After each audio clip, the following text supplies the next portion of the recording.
Siopaw. Kain kayo, teacher. Na-email ko na agad yung mga decision mo. Ano po ba? Yung mga decision Hmm? Yung mga depende talaga po yung agawan ko. Yung, ang hindi ko lang napadalan doon ay si yung dalawang huli, yung 3. Nini, bakit hindi siya maanghang? 1, 2, 3 at 1. Baka hindi mo kang yung sa iyo. Go, Yan. Bibigyan mo sa akin. Wala naman ako Yung yun. Gabi, tsaka yung lalaki na sinugat. Sinabi ko nga sa mag-sayang. Yung dalawang lalaki. Kasi ano po ba? 1, 2, 3 at 1. Mahalang po, yung binili sa akin. Hindi maanghang, Eri. Hindi na. Abelya ka po? Si Abel na pala ko yun. Lalaki din nga pala yun. Ano? Si Abadilla na pala ko din. Saka yung babaeng sa diwa, ano? Sa diwa ba? Oo. Yun, padalan ko yun. Ang hindi Kuya Gabi, at saka yung isang isang lalaki pa. Ang sarap. Hindi ko napadalan. Na, mahala ka na. Mm.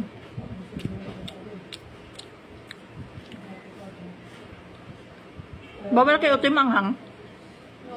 O sige eh. Ano kaya na palaman dito ito? Awan ko ano na. Parang may pasas. Parang may pasas. Parang may pasas. Oo, parang patatas. Patatas na may San Fernando, ano bang Ganun gano'n? din yung plan. Bakit parang may pasas? Hindi, in this time, may kanya yan. Ang sarap. Patatas, parang patatas na yung inano nilabon. Ayun nga. Yung ginilingan mo.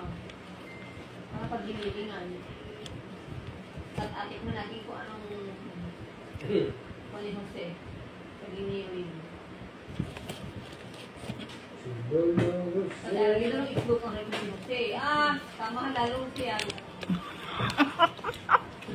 Hindi, nakabayaran lang sa kanya doon na yung pinapal. Baka naman 10 piso na lang, ano?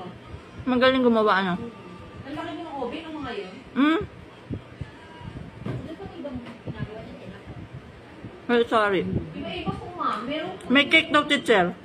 Pag ngayon po si Patrick, nagka-photo cake. Ano nagagawa si Patrick? Mahilig din si Patrick mo. Hindi siya nagagawa na yung may buko, yung sa loob. Pandiko ko ma. Oo, yun. Dati po may ang inalako ko mga mga yun. Buko naman yung parang Hindi po sapal ano. Ang ginagawa mo dati na yung pong ano yun. Parang ang buneti na malutong. Sarap. Mainit. Ang dami sa ibang pinapinagawa nun. Ay ang kiniba na niya, Sa- yung choco na lang, ang daw mo na isang Okay, nagagawa. masarap magawa din doon na ano, pag magano, gatas sa kung pag-iagwa. Yun eh.